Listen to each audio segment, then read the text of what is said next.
Naam, mtazamaji, karibu katika sehemu yetu ya pili ya kipindi cha Baragumu ambapo tunakuwa na mjadala ambazo zinabeba mada mbalimbali, na leo mada yetu kuu ni mahakama inayotembea, yani mobile court. Na hapa studio tunaye hakimu mkazi mwandamizi ambaye ni Simon Laizer. Karibu sana katika kipindi cha Baragumu. Asante sana. Tunazungumzia mahakama inayotembea. Labda kwanza ungetueleza, mtu anaweza kashangaa, tumezoea kuifuata mahakama sehemu fulani. Hii unasema ni mahakama inayotembea. Na huduma hii labda kwa hapa nchini imeanza lini? Karibu. Asante sana ndugu mtangazaji. Mahakama inayotembea ni mahakama inayofanya shughuli zake kwa nje ya utaratibu ule uliozoeleka wa mahakama jengo. Kwamba tunakwenda mahakamani ambako jengo liko sehemu fulani. Kwa hiyo ni mahakama ambayo inafanya shughuli zake nje ya ule utaratibu tuliozoea, kwamba inakwenda sehemu ambako wananchi wapo, inawafuata watu badala ya watu kuifuata mahakama. Na huduma hii ya mahakama ilianza 2019 na tunaendelea nao mpaka sasa, na tunaamini kwamba tutaendelea nao siku zote. Sawa sawa. Na nini hasa ulikuwa msukumo wa kuleta mahakama inayotembea? Msukumo wa kuanzisha utaratibu wa mahakama inayotembea ni kupunguza mrundikano wa mashauri mahakamani. Ni kuwapunguzia wananchi adha ya kufuata mahakama ilipo, kwa sababu wengi wetu hatuishi maeneo ambayo ni karibu na mahakama.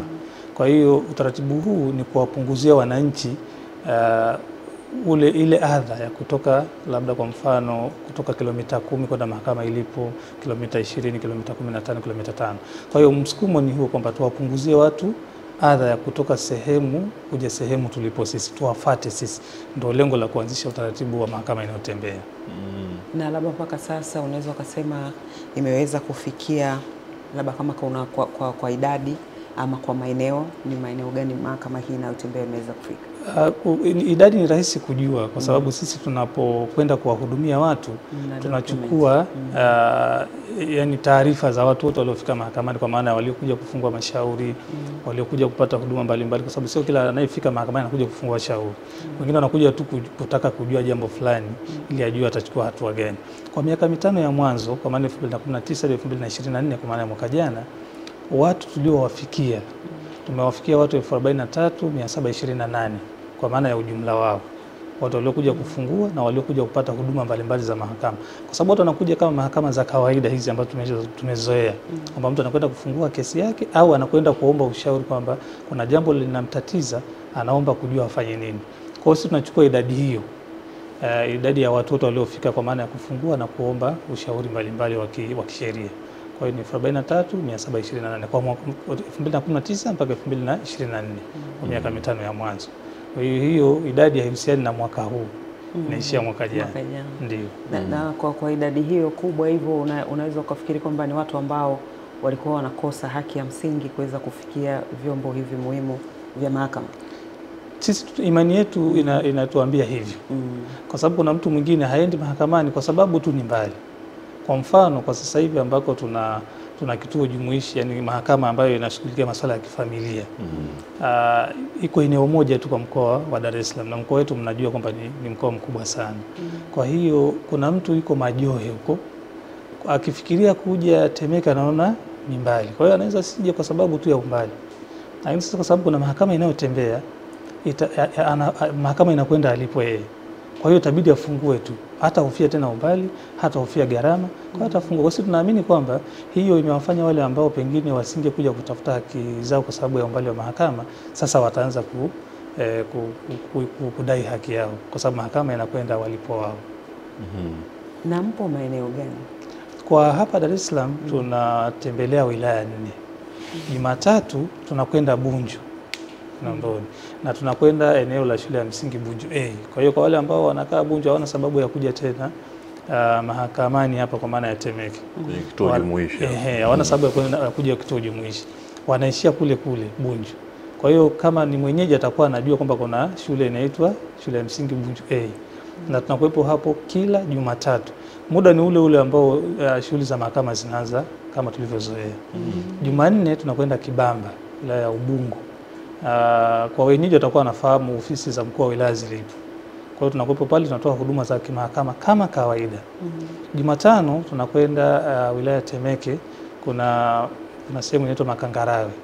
kwa ofisi za serikali ya mtaa Makangarawe, ndiko ambako tunatoa huduma zetu. Na huduma zinatolewa kama kawaida kwa muda ule wa kawaida tu mahakama inapoanza kama tulivyozoea. Alhamisi tunakwenda Chanika.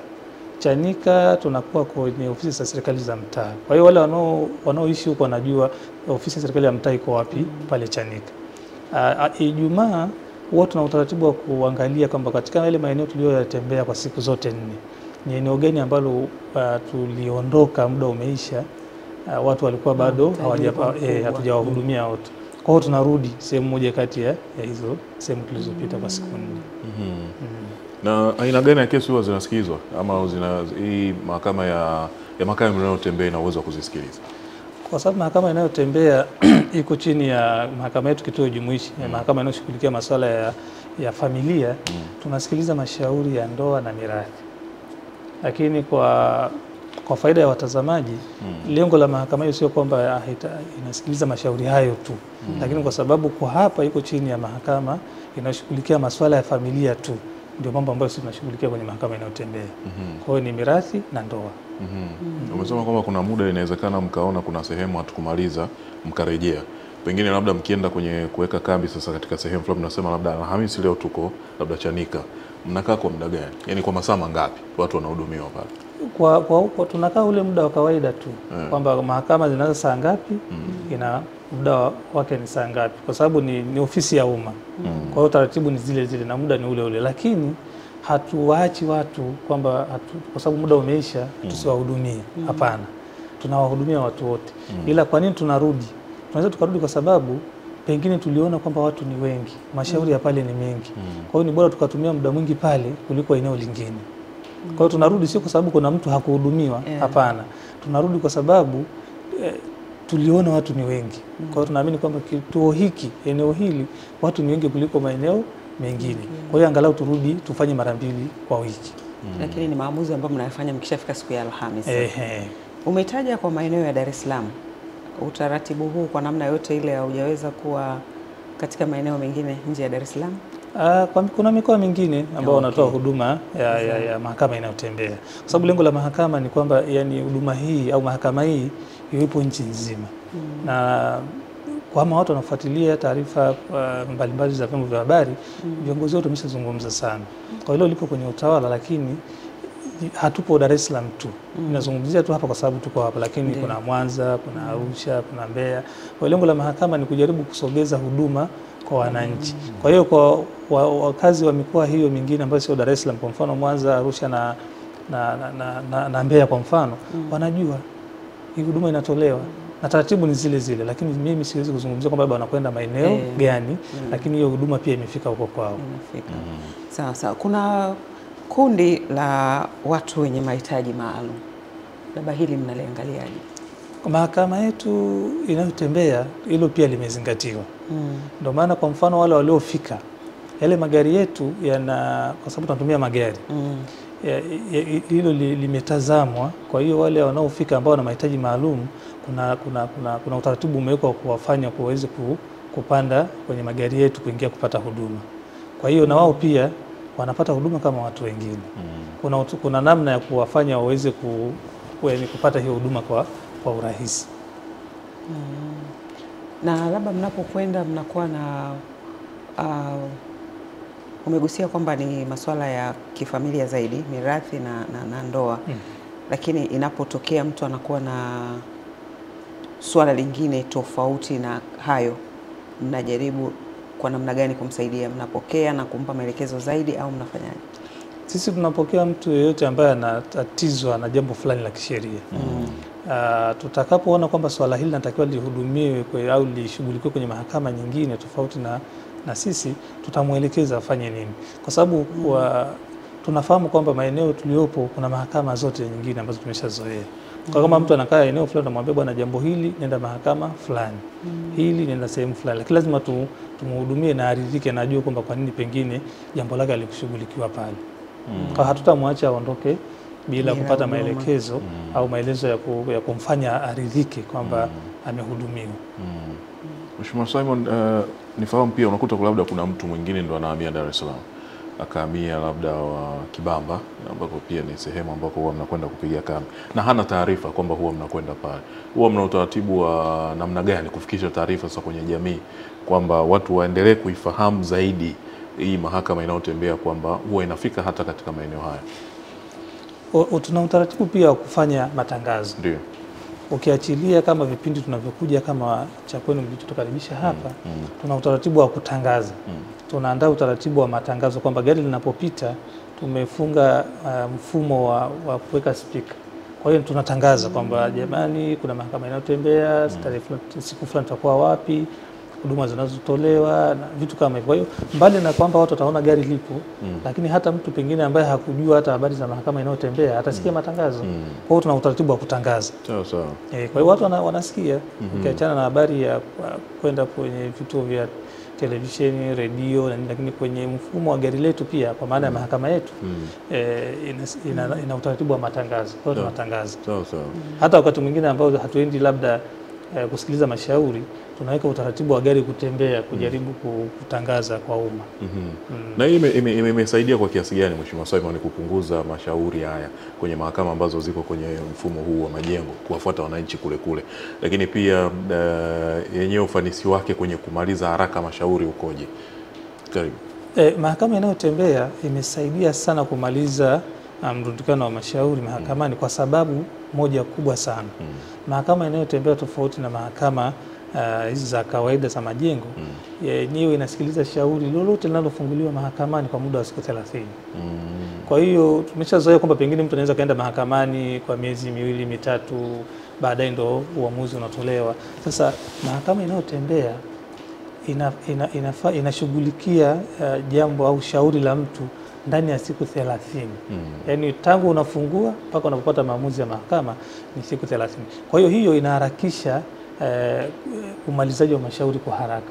Kwa hiyo mrundikano ule haupo. Kwa hiyo mahakama inayotembea haina shauri ambalo linazidi siku 30 tangu mtu anapofungua.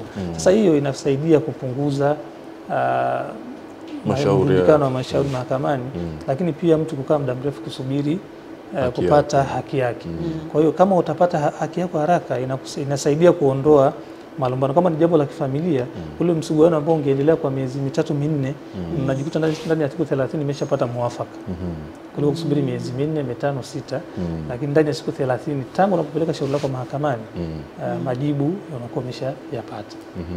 Na mimi ninayekuja kuchukua huduma huwa na, kwa sababu kuna haki zangu za msingi, kwamba mpaka nakwenda kumuona yule mtaalamu wa sheria aliyepo ndani ya gari, naenda kumweleza kuna hiki na hiki na hiki. Najua kuna zile haki zake za msingi za hatua mpaka anakwenda kumfikia yule mtaalamu, wanazifahamu vizuri.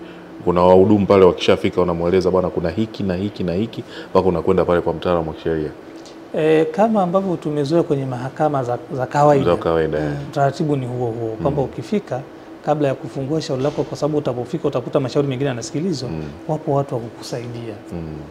Kuna msaidizi wa hakimu, kwa mfano karani.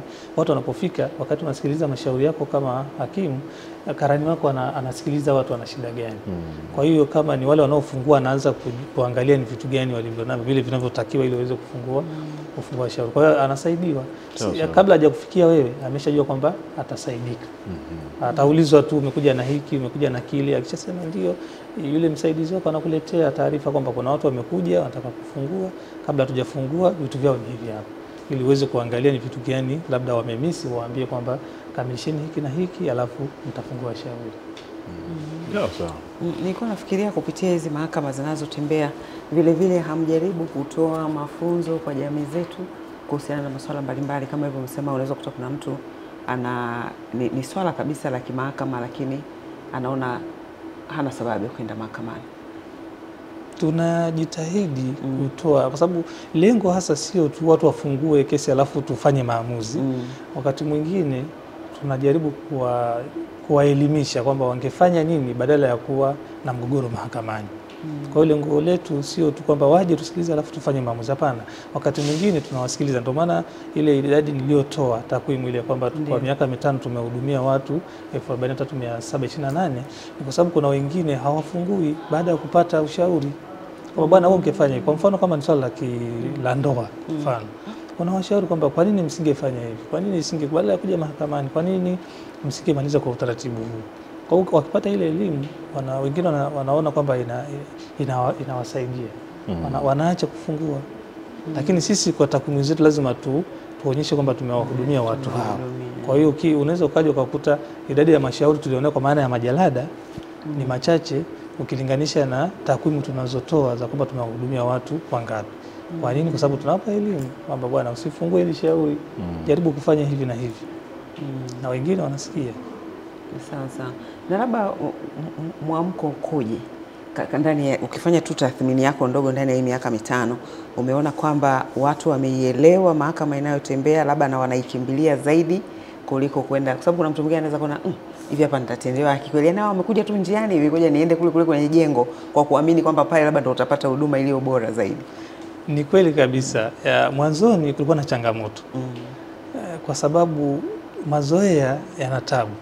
Watu walishazoea mahakama ya jengo kwamba tunakwenda sehemu jengo tunaliona hili hapa. Sasa mnakuja mnatuambia kwamba kuna kitu kinaitwa mahakama inayotembea, tunaona gari linakwenda. Sasa watu walikuwa na hofu kwamba unaweza kufungua shauri lako, hilo gari utalikuta wapi kesho? Kwa hiyo mwanzoni mwamko ulikuwa mdogo kwa hofu hiyo, kwa sababu ya mazoea tu kwamba mimi nafungua kesi yangu hapa, naweza kesho nikaja hapa gari silioni, hiyo mahakama naikuta wapi? Lakini kwa miaka hii ambayo kwa miaka tunakwenda wa 6 sasa, mwamko umekuwa mkubwa kwa sababu mtu anajua kwanza nikifungua shauri langu mahakama inayotembea, maamuzi yake yatatolewa mapema zaidi kuliko ambavyo ningefungua kwenye mahakama nyingine.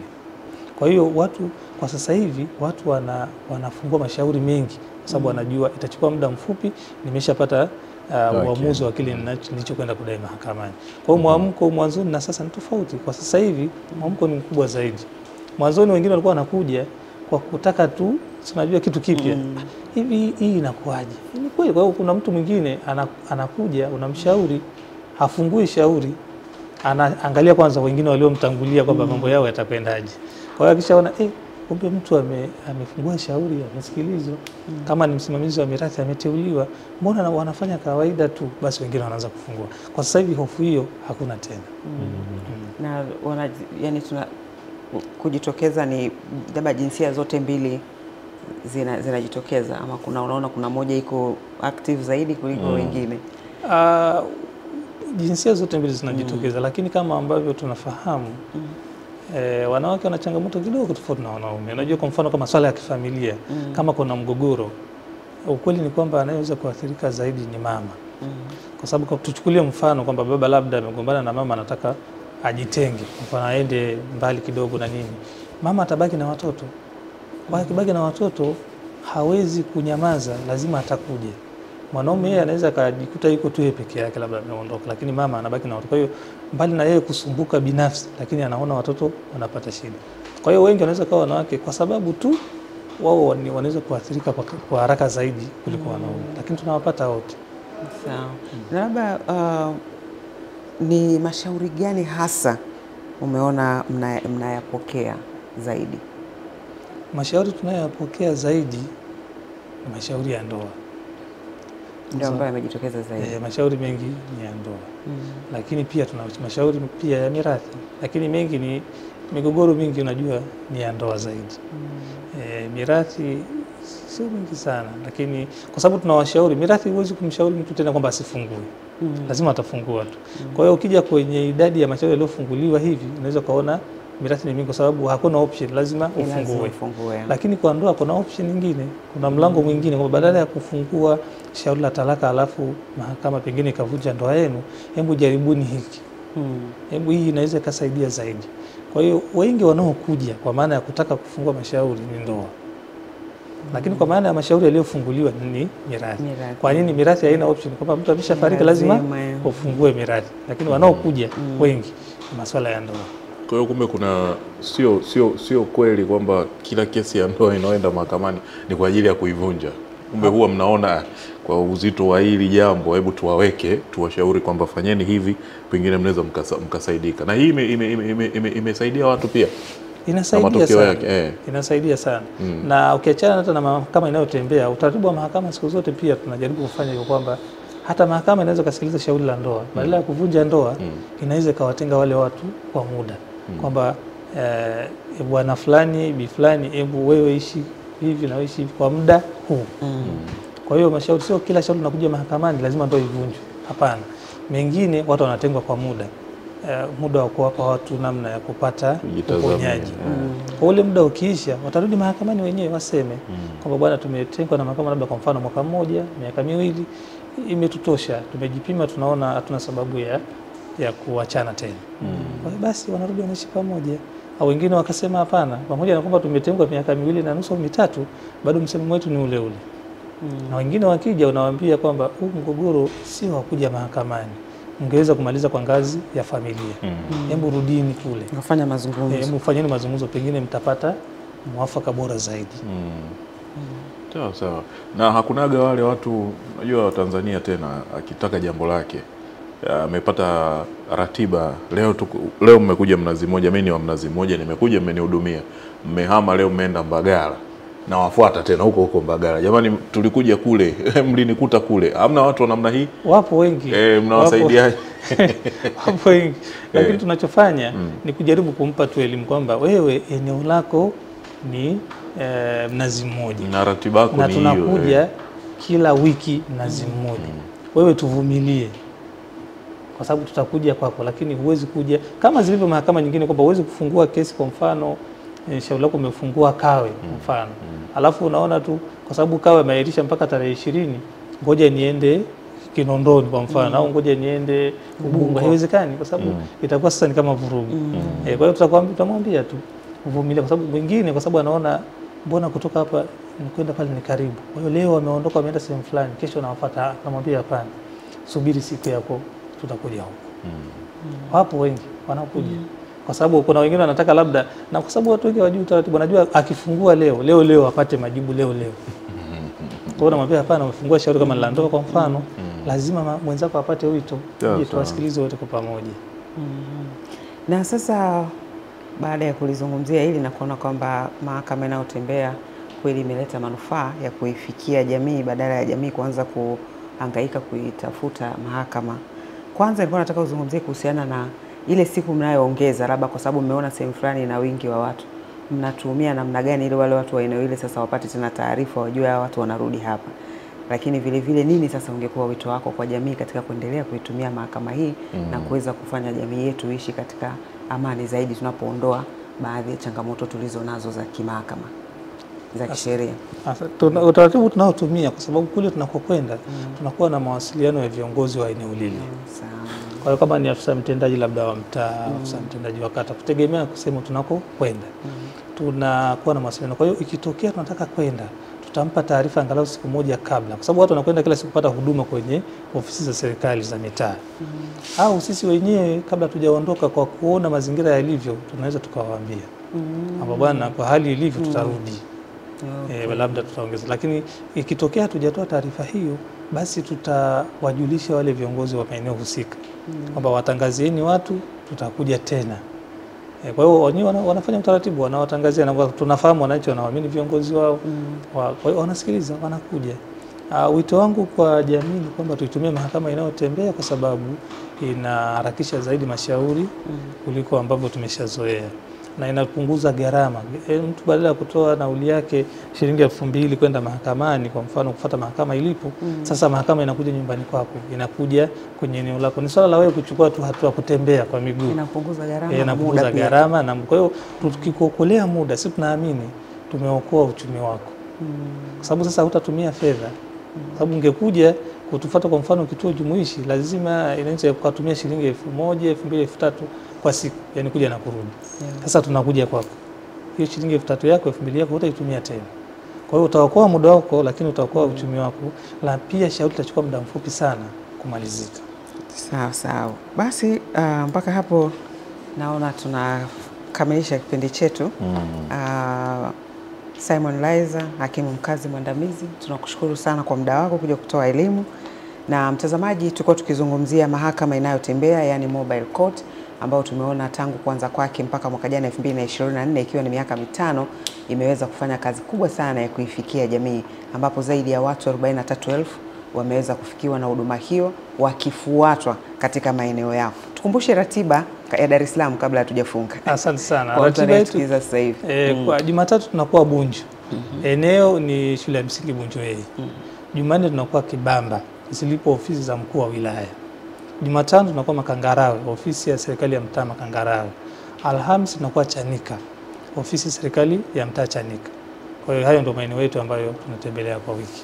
Asante sana. Mtazamaji, basi kama na wewe una jambo lako kama ratiba ulivyoisikia na kutoka katika eneo lako unaweza ukafikiwa. Basi tunafikia mwisho kwa mada hii tulikuwa tunaizungumzia sasa hivi, mahakama inayotembea, na baada ya muda mfupi tutaendelea tena na kipindi chetu cha Baragumu. Simama, amka. Yale yote mazuri mlioyasimamia yatokee kule kwenye maeneo yenu. Ile ndiyo turufu yetu kwenye uchaguzi unaokuja. Ndiyo turufu yetu kwenye uchaguzi unaokuja. Nendeni kayasemeni. Kawaambieni watu kule. Kama bado kuna watu wana wasiwasi kupiga kura kwa Chama cha Mapinduzi, waambie chama kimeweza kufanya hivi. Kilileta ilani hii na serikali yake imetekeleza yote haya. Kwa nendeni kawaambieni watu ili ile turufu ikatupe matunda, mavuno katika kura. Uzalendo kwanza, kwa pamoja tunajenga nchi.